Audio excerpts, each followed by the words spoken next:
ஏதோ ஒரு ஆபத்துல இருந்து ஆண்டவர்களை தப்பு வச்சார்ல, அதை நினைச்சு பாருங்க. ஆண்டவருக்கு ஸ்தோத்திரம் சொல்லுங்க. இப்பவும் தப்பு வைக்கிறார்ல, இனிமேலும் தப்பு வைப்பார். பிரியமானவர்களே, இயேசு கிறிஸ்துவின் நாமத்தில் உங்களுக்கு என் அன்பின் வாழ்த்துக்கள். சரி, இப்போ ஆண்டவர் எனக்கு என்ன சொல்றாரு அப்படின்னு நினைக்கிறீங்களா? 2 கொரிந்தியர் 1:10 ஒரு தேவ மனிதராகிய பவுல் சொல்கிறார், கர்த்தராகிய இயேசு கிறிஸ்து எங்களை தப்புவித்தார், இப்பொழுதும் தப்புவிக்கிறார், இன்னும் தப்புவிப்பார் என்று அவரை நம்பி இருக்கிறோம்.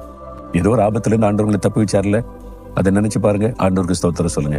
இப்பவும் தப்பு வைக்கிறார்ல, இனிமேலும் தப்பு வைப்பார். அந்த நம்பிக்கை விட்டுறாதுங்க.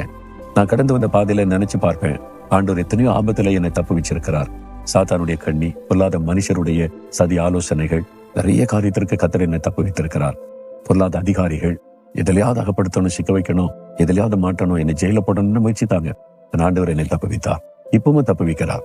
பிரச்சனை முடிஞ்சிட்டா முடியல, இப்பவும் அப்பப்பா வந்துகிட்டே இருக்கும். ஆண்டவர் தப்பு வைக்கிறார். இனிமேலும் கூட பிரச்சனை வரும். ஆண்டவர் தப்பு வைப்பார் என்கிற நம்பிக்கை எனக்கு இருக்கிறாரு. எல்லா மனுஷருடைய வாழ்க்கையிலுமே இது காணப்படும். உங்க வாழ்க்கையில முன்னால நிறைய காரியத்துல இருந்து ஆண்டவர் தப்பு வச்சிருக்கிறார்ல, ஆண்டவருக்கு நன்றி சொல்லுங்க.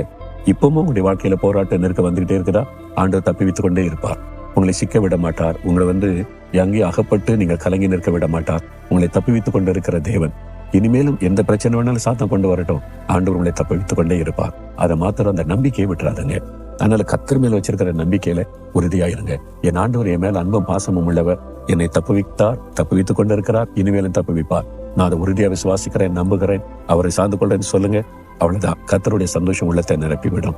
ஆண்டவரே, நீர் என்னை தப்புவித்த தேவன், இப்பொழுதும் தப்புவித்துக் கொண்டிருக்கிற தேவன், இனிமேலும் தப்புவிக்கிற ஒரு தேவன். அந்த நம்பிக்கையில நான் விற்கப்பட்டு போவதில்லை. நான் உறுதியாயிருக்கிறேன். நான் நம்பி இருக்கிறபடியே என்னை நடத்துகிறேன். கோடி கோடி ஸ்தோத்திரம். இயேசுவின் நாமத்தில் ஜெபிக்கிறேன். ஆமேன், ஆமேன்.